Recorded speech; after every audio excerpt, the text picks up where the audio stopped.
남은 이야기는 질의응답 시간 더 이어나가도록 하겠습니다. 질의응답 시간을 시작하겠습니다. 최근에 질의응답 방식이 바뀌었죠. sli.do.라는 사이트 들어가셔서 강연 개요에 있는 코드를 넣으시고 질문을 입력하시면 됩니다. 그럼 저희는 지금까지 들어온 질문을 잠깐 살펴보도록 하겠습니다. 이미 질문이 굉장히 많이 들어와 있는데 아직 쓰시지 않은 분들도 지금 쓰셔도 됩니다. 저희는 잠시 질문을 고르도록 하겠습니다.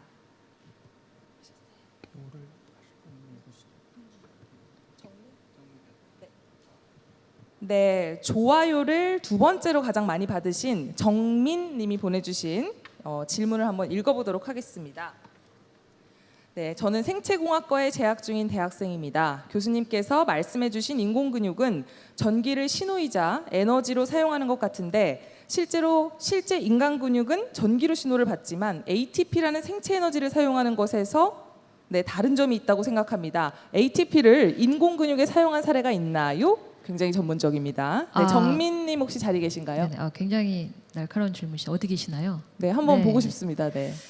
그 사례가 저는 없다고 알고 있고요. 사실 저희가 이거랑 굉장히 흡사한 연구를 최근에 이제 공동 연구로 수행을 하고 있는데 인공 시냅스를 통해서 해야 됩니다. 그래서 ATP 직접적으로 연결하는 회로 기술이 없어요. 제어 기술도 없고요.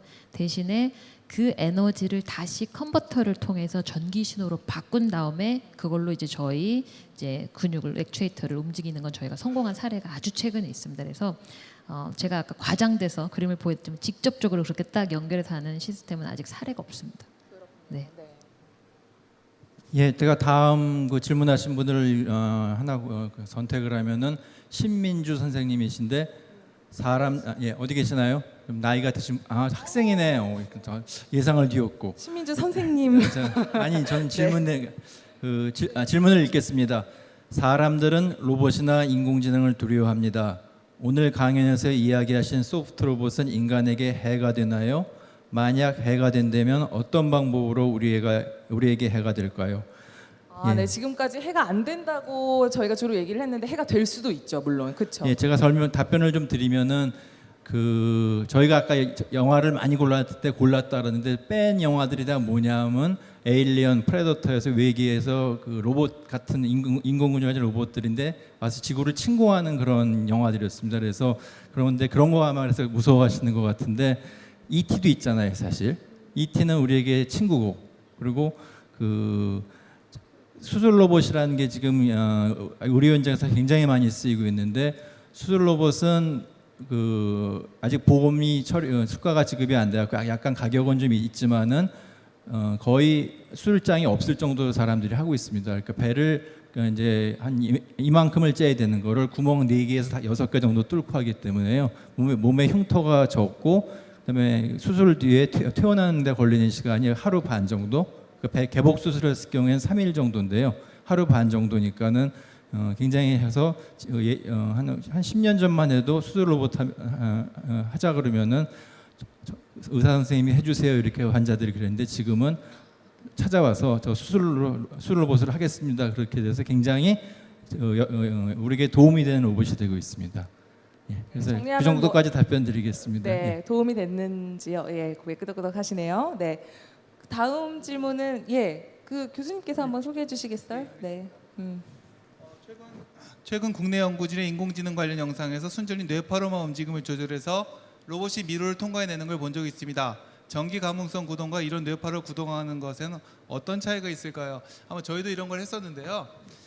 지금 굉장히 많이 쓰이는 게 일단은 제일 좋은 거는 사람 뚜껑을 열고 전극을 박아서 가는 걸 상상하시는데 그건 좀 힘들죠. 누가 지원을 하겠어요? 그럼 어떻게 하냐면 EEG라는 신호가 있습니다. 뇌파를 밖에서 측정하는 건데요. 쉽게 얘기하면은 신호 나오는 것에 이불을 딜러 쓰고 밖에서 재는 거니까 그다지 정확하지는 않고요. 미로는 어떻게 했냐면 제가 이제 아는 바로는 지금 최신 연구는 아니지만 두 가지 전혀 다른 걸 생각하게 훈련을 시키는 거예요. 왼쪽 오른쪽인데 왼쪽은 사과, 오른쪽은 배였으면 좋겠지만 배가 아니라 전혀 상관없는 우선 로봇.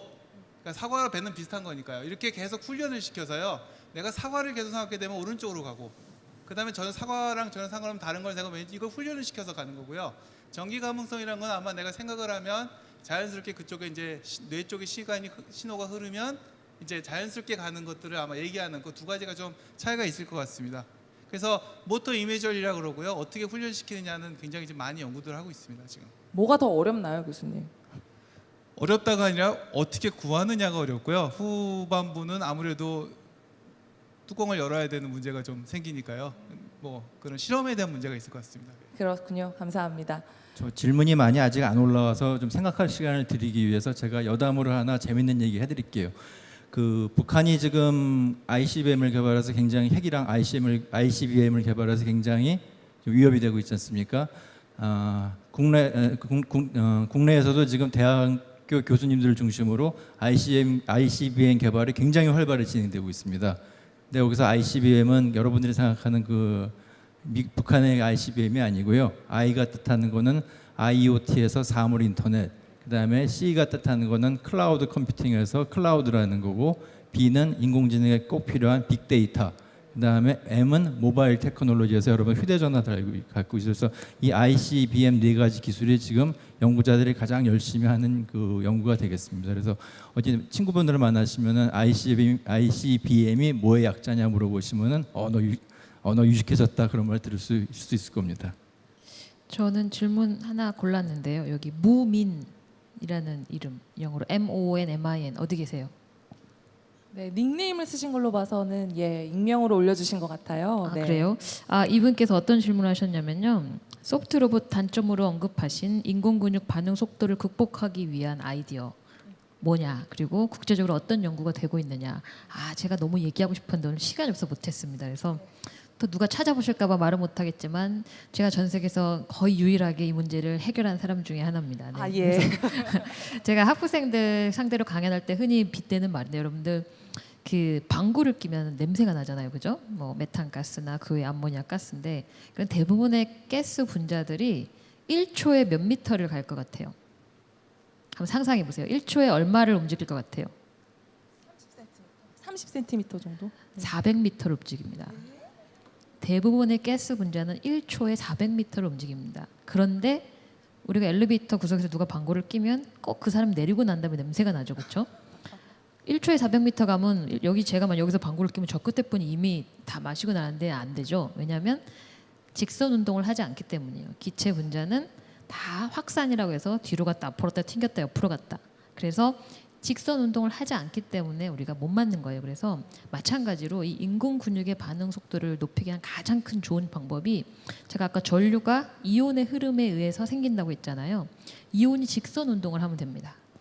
고분자 인공 근육 소재 내에서 이온이 직선 운동만 할 수 있으면 반응 속도를 빠르게 할 수 있어요. 그래서 저희가 이온이 직선 운동을 할 수 있는 연구를 수행하고 있고요. 최근에 논문을 발표하는 사례가 첫 번째로 있습니다. 와우. 여러분 박수 한번 부탁드립니다. 예.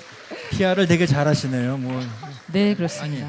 네, 그럼 이쯤에서 현장에서 나는 미처 질문을 쓰지 못했지만 내 목소리로 여기 계신 패널분들한테 직접 질문하고 싶으시다는 분 계시면은 자리에서 손을 들어주시기 바랍니다. 네, 여기 저희가 잘 안 보여서 손을 조금 높게 들어주시면, 네, 많은 분들이 다 질문을 쓰셨다, 이런 이미 나는 썼다 이런 표정으로 계신데, 혹시 현장에서 질문하실 분 계신가요? 네, 카메라 앞에 계신 분, 저희 스태프분 마이크 좀 전달해 주시겠습니까? 네. 안녕하세요. 예, 반갑습니다. 저기 생체 이온을 이용하기 전까지는 인공 근육을 구동시키려면 배터리가 있어야 되고 모터가 있어야 될 것 같거든요. 네, 그런 거는 지금 어떻게 해결을 하는지 궁금합니다. 왜냐면 배터리 수명도 문제. 있을 수 있고 하기 때문에요. 일단은 제가 연구하고 있는 전기 감속 소재 배터리가 필요합니다. 그래서 아까 제가 전류라고 말씀을 드렸지만, 전류를 준다는 말은 결국은 배터리를 연결을 하는 거고요. 생체 전류를 모사하기 위해서는 낮은 전류를 줘야 되고, 그래서 대부분의 그 연구진들이 아까 말씀드린 대로 몇백 볼트, 몇 킬로볼트의 전원에 연결을 해서 구동을 하거든요. 근데 저희 같은 경우에는 가정에서 쉽게 구할 수 있는 이제 AAA 전지, 그거를 구동원을 쓰고요. 제가 사용하고 있는 인공 근육은 모터가 없습니다. 그 소재 자체가 이제 구동기 역할을 하기 때문에 이제 전기를 가해주면 움직이는 거고요. 이제 교수님이 하시는 이런 거는 완전히 이제 대부분 다 이제 모터와 전기 기반으로, 훨씬 더 큰 전기 기반으로 작동이 되고 있고요. 그 모터 얘기 잠깐 드리면요. 학생들 아마 꼬마 모터 해보셨잖아요. 전기를 내면 굉장히 빠르게 돌아가잖아요. 그게 원래 모터가 그렇게 돌아가는 거고요. 로봇 같이 천천히 하면 거기다 우리가 또 하나의 기어를 댑니다. 기어가 뭐 100대 이렇게 들어가거든요. 근데 그러니까 그게 들어가면서부터 마찰이 생기고 여러 가지 문제가 생기고 있습니다. 그래서 저기 교수님이 개발하시는 거는 그런 중간 단계가 없이 우리가 생각하는 정도로 움직이게 되죠. 모터는 너무 또 빠릅니다. 지나치게. 이거 그렇군요. 제가 네. 이거는 답은 모르겠는데 굉장히 재밌을 것 같아서 읽어드렸는데요. 예. 이찬민 분이 올리신 질문인데 질문 읽겠습니다.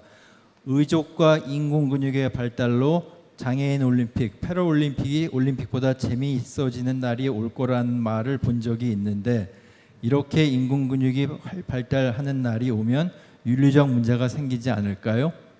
굉장히 그 재미있는 질문이신데요. 네, 질문해주신 분 혹시 자리 계신가요? 자리 계시면 손 한번 들어주시면. 아, 저기 네. 계시네요. 예. 아, 네. 교수님 그러면- 정말 잘 보시네요. 질문하신 분은 어떻게 있다고 보세요, 없다고 보세요? 어떻게 생각하세요? 윤리적 문제가 있다고 보세요? 생길 거라고 보세요?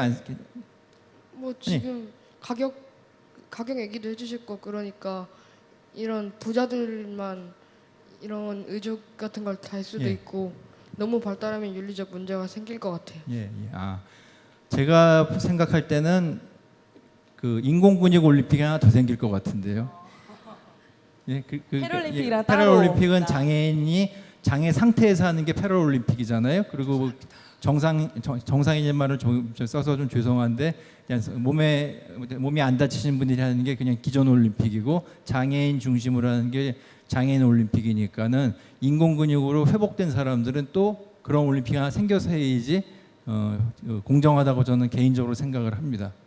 그렇군요. 저도 좀 비슷한 생각을 했던 게 사실 사이보그는 단순히 팔을 재생시킨 게 아니잖아요. 더 강한 팔을 갖게 된 거잖아요. 그러면 많은 사람들이 이렇게 더 강한 팔, 더 강한 다리를 갖게 되면 좀 윤리적으로 맞지 않는 게 아닌가 이런 생각도 들거든요. 두 분 혹시 생각 좀 여쭤볼까요? 네.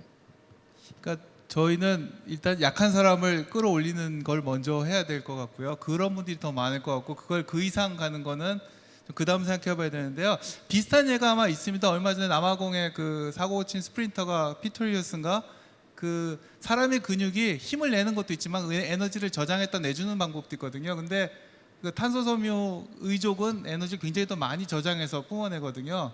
아마 그것도 좀 비슷한 문제가 있을 거라고 생각합니다. 그러니까 극단적으로 더 빨리 달리려고 자기 다리 자르고 그걸 달고 나갈 수도 있겠죠. 그 사람의 선택이지만. 그래서 뭐 그런 얘기가 될 것 같고 패럴림픽에 계신데요. 사이버슬론이라고 이미 의수 의족 무슨 약간 올림픽 같은 것들이 이미 지금 스위스에서 했었고요. 아마 내년에 아마 일본에서 할까 그럽니다. 이미 그런 대회는 있습니다 지금. 그리고 김정 교수님이 좋은 말씀해 주셨는데 그 로봇 그러면 괜히 막연히 힘이 셀 거다 이렇게 생각을 하시는데요. 저희가 지금 1단계로 생각하는 거는 저희가 두 가지로 구별을 하는데 재활 로봇 하나하고 그 다음은 증강 로봇입니다. 그래서 1단계로 하는 재활 로봇은 장애인들이 그러니까 팔 다리를 못 쓰시는 분들이 쓸 수 있게 도와드리는 거고 그 다음에 증강 로봇은 정상인들이 예를 들어 군인들이 장비가 되게 무겁지 않습니까? 그래서 군인들이 착용하는 그런 어떤 특수 장비를 통해서 40kg의 무게를 지고 갈 때 실제 느끼는 건 한 10kg 정도밖에 안 느끼게 하는 그런 게 증강 로봇이어서 근데 그거는 분야가 다르고요.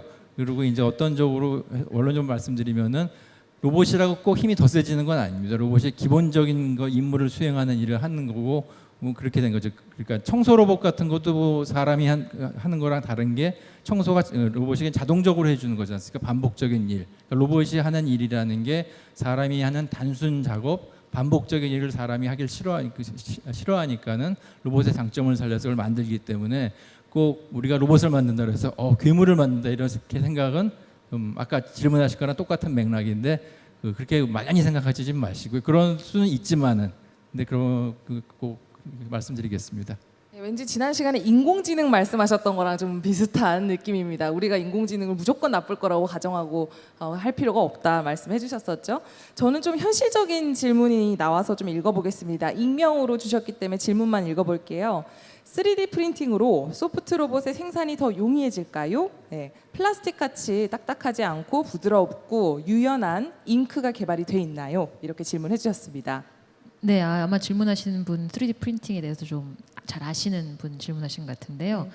3D 프린팅은 그 첫 번째 버전은 ABS 수지라고 표현해서 우리 자동차 안에 있는 이 플라스틱 단단한 소재 있죠. 그거에 처음에 시작을 했고요. 지금은 이제 3D 프린팅이 되는 소재가 굉장히 많아졌고, 제가 아까 보여드린 그 불가사리나 뭐 애벌레 로봇 다 3D 프린팅으로 만든 겁니다. 그래서 어떤 방식으로 3D 프린팅을 하느냐에 따라서 물질의 강도나 혹은 어떤 소재를 가지고 3D 프린팅을 하느냐에 따라 달라질 수 있고요. 지금은 유연한 소재들 중에 이렇게 프린팅이 되는 소재들이 많이 확보가 되어 있어요. 물론 그런 소재들이 전기 감옥성 소재냐, 제가 하고 있는 그건 아닙니다. 그래서 3D 프린팅이 될 수 있는 소재의 후보군을 이제 넓히는 것도 사실 굉장히 중요한 임무고요. 질문에 대한 답을 직접적으로 하자면 강한 소재뿐만 아니라 강한 플라스틱뿐만 아니라 유연한 탄성 플라스틱 소재에도 3D 프린팅이 지금 다 이미 적용이 되고 있습니다.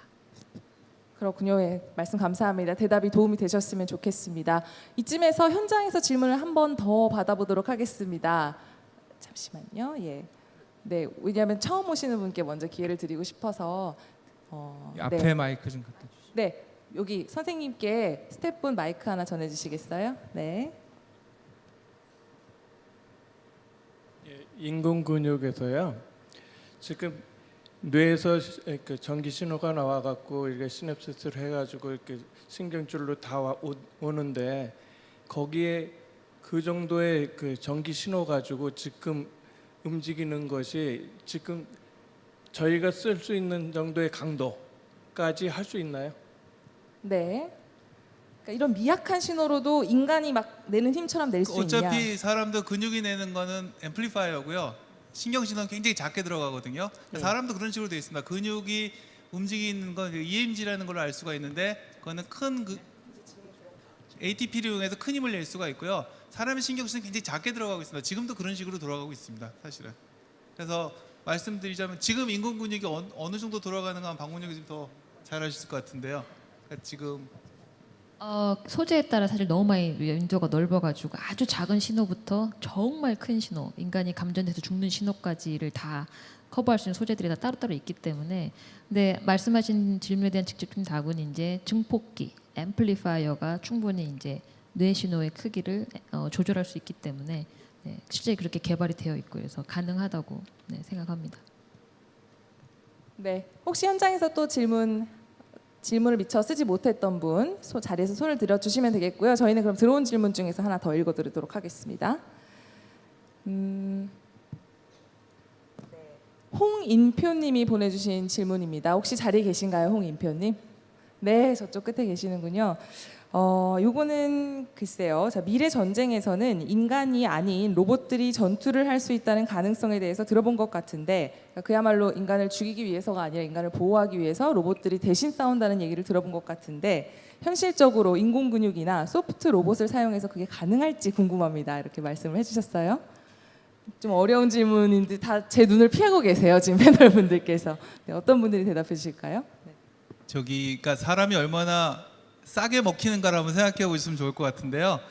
알파고에 들어가는 전기와 그 이세돌 기사가 먹는 양이 얼마나 차이 날까 이런 거 한번 생각해 보시면 제 생각에는 그렇게 많은 비용을 들여서 그렇게 할 것 같지는 않습니다. 정말 미래에는 가능할지 모르겠지만 사람이 굉장히 좋은 기계입니다. 조금 먹여도 되고 참을성도 있고 그렇잖아요. 그다음 그렇기 때문에 제 생각에는 사람한테 더 투자를 하는 게 좋을 것 같고요. 사실 많은 이 생체 모방에 어떤 좀 반대하시는 분 얘기는 차라리 그 동물을 직접 훈련시키지 뭐라 그걸 흉내내는 로봇을 만드는 이런 분도 있습니다. 그래서 아마 사람한테 더 돈을 들게 싸지 않을까 하는 생각을 하고 있습니다. 저는. 예. 제 생각은 하나 말씀드리면은 그 로봇이라는 개념이 참 크기 때문에 무인 비행기는 여러분들 아시죠? 조종사가 안 타고 무인 비행기. 근데 미국을 중심으로 해서 무인 비행기가 굉장히 많이 개발돼서 지금 실제 전투에 무인 비행기는 쓰이고 있습니다. 그러니까 그 무인 비행기를 로봇이라고 생각하면은 사람 대신 전투를 수행하는 거죠. 그래서 무인 비행기가 날아가서 그 영상을 찍어서 보내오고 그다음에 폭탄을 투하하고. 그러니까 이제 조종사는 어디 앉아 있냐면 미국에 앉아 있거나 아니면 저기 항공모함에 앉아갖고 조이스틱으로 무인기를 조종을 하면서 전투를 수행하고 있죠. 그러니까 어느 정도 있는 거죠, 벌써 현실에. 그렇군요. 가격이 비쌉니다. 네, 감사합니다. 마지막으로 저희가 시간 관계상 질문 하나만 더 읽어드려야 할 것 같아요. 네, 익명으로 보내주셔서 제가 질문만 읽도록 하겠습니다. 네, 인공근육의 진화에 관한 연구도 진행되고 있을까요? 인공근육이 진화할 수 있나요, 교수님? 이것도 굉장히 어려운 질문이죠. 그러니까 아마 차세대 인공근육, 그 다음 세대에 어떻게 더 인공근육을 더 인공근육스럽게 만들 수 있는지 질문해 주신 것 같아요. 예. 정확한 답이 될지는 모르겠는데 유연한 소재가 또 가지고 있는 장점 중에 하나가 아까 노화나 이런 열화도 있지만 또 거꾸로 또 힐링 기능도 있고요. 그러니까 상처가 났지만 스스로 또 케미칼 본드를 형성하면서 또 상처를 또 힐링하는 경우도 있고요. 또 이 액추에이터 같은 경우는 저희가 이제 원래 이 노화가 가장 큰 문제가 여러 번 작동을 하면 점점 안 움직이는 게 문제거든요. 근데 또 어떤 시스템 같은 경우에는 처음에 또 잘 안 움직이다가 계속 반복적으로 움직여 하고 신호를 주면 어느 순간부터 갑자기 엄청 잘 움직이는 또 그런 물질도 있습니다. 그래서 저 진화라는 말에 대한 정확한 답이 될지는 모르지만 이런 유연한 소재들이 컴퓨터와 비슷하게 학습과 발전을 하는 시스템들도 있습니다. 그래서 그거를 또 분자 단위에서 왜 이런 일이 생겼는지 또 해석하려고 하는 게 저희 화학자들이 또 하는 일이고요. 네, 말씀 감사합니다. 이제 마쳐야 할 시간이라서요. 오늘 세 분 참석해 주셨는데 마지막으로 한 말씀씩만 정리해 주시죠. 질문 내용을 보니까 인공지능이라는 로봇 때문에 굉장히 겁을 먹고 계신 것 같은데 제가 한 말씀만 드리면요. 여러분들 지금 아주 굉장히 과학 기술이 발전된 세상에 살고 있는데 그게 한 100년밖에 안 됐습니다. 지금 제가 가만히 역사를 되돌아보면은 1900년도 전후에 엑스레이라는 게 나와서 그 다음에 발전을 해서 CT라는 게 나온 거고요. 그 다음에 그 전후에서 또 백열등이라는 게 나와서 이렇게 등이 된 거고 전화기도 그때 나왔습니다. 그래서 여러분들 지금 스마트폰을 들고 다니시지만 전화기의 개념도 그때 개발이 된 거고 더 중요한 거는 비행기랑 자동차도 그때 만들어졌습니다. 그래서 지금은 무인 자동차 나온다 그러는데 기본적으로 대부분의 여러분들이 지금 쓰고 있는 그런 과학기술 제품들은 1900년대에 만들어졌고 그리고 여러분들 지금 카카오톡 없으면 일상생활 못 하시죠? 카카오톡 나온 지 몇 년 됐어요? 한 5년? 그러니까 5년 전의 삶을 생각하시고 5년 동안 굉장히 많이 바뀌었다고 생각을 하시는데 또 천천히 변하고 있기 때문에 절대 인공지능을 장착한 로봇이 나와서 의사들을 다 대체하고 로봇들이 자기가 다 알아서 수술을 하고 전투를 수행하고 세상을 뒤바꿀 거다. 그거는 아주 먼 훗날이 될 겁니다. 그러니까는 겁먹지 마시고 중고등학생들은 과학에 관심이 있으면 물리, 화학, 수학을 열심히 하시고요. 대학생들은 학교 공부 열심히 하시고 그렇게 하시면 됩니다. 그러면 여러분들이 또 성장하시면 저희 같은 과학자가 되실 수 있고 그때 되시면 아마 이제 그런 과학 기술이 조금만큼 더 발전해 있겠죠. 예. 네, 감사합니다. 저희 김정 교수님도 한 말씀 부탁드릴게요. 예, 오늘 그러니까 박 교수님이 개발하시면 제가 제일 먼저 줄 서서 받을 사람이고요. 되게 저도 기대가 큽니다. 인공지능 얘기를 하는데 저도 이제 기계공학자고 로봇 전공을 하지만 이거 인공지능 공부 안 하면 바꾸는 거 아닌가라는 고민도 많이 하는데요.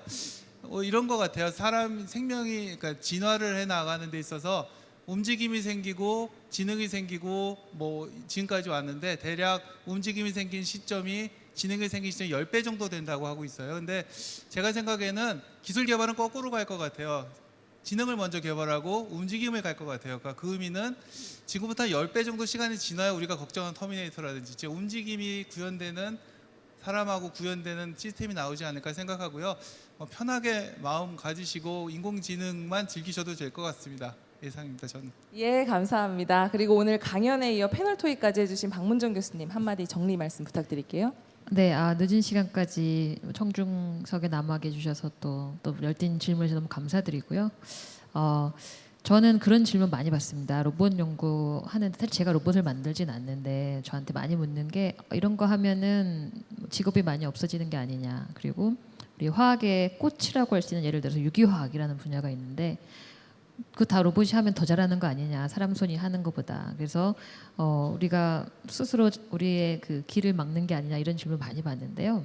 여러분들 연구는 로봇이 할 수 있는 게 아닙니다. 로봇은 정해진 레시피대로 대량 생산을 할 수 있겠죠. 정말 중요한 연구는 뜻하지 않은 데에서 수행하다가 생각하지 않은 우리가 보통 이제 세렌디피티라고 얘기를 하는데 생각하지 않은 데에서 얻는 발견을 가지고 또 새로운 학문이 탄생합니다. 그래서 그게 인간과 로봇의 가장 큰 차이점이고 저는 그런 거는 로봇이 인간을 대체할 수 없다고 생각을 해요. 그래서 그런 질문을 가장 많이 받는데 오늘 질문이 안 나와서 제가 스스로 묻고 답했습니다. 감사합니다. 네, 세 분께 다시 한번 큰 박수 부탁드리겠습니다. 감사합니다. 네. 감사합니다. 네, 고맙습니다. 화면에 다음 강의 예고가 곧 나갈 텐데요. 네, 나가고 있습니다. 다음 주는 드디어 미래하면 빼놓을 수 없는 기후변화라는 주제를 다룹니다. 지구의 낯선 미래, 설국열차 대 인터스텔라라는 주제로 젊은 교수님이시지만 기후변화 분야의 대가이신 포스텍 국종선 교수님께서 찾아주실 예정입니다. 패널로는 예상욱, 최용상 교수님께서 나오셔서 또 열띤 토론을 전개할 예정입니다. 자, 이제 정말 마무리할 시간입니다. 오늘 즐거우셨나요? 네, 고맙습니다. 다음 주면 벌써 11월이더라고요. 네, 시간이 정말 빠르고 저희가 매주 만나는 이 미래 강연 듣다 보니까 시간이 더 빨리 간다는 느낌이 듭니다. 남은 강연도 사색하기 좋은 계절에 풍성한 생각할 거리 들고 올 수 있도록 노력하겠습니다. 저는 2주 뒤에 9강에서 뵙겠습니다. 이영애였습니다. 고맙습니다.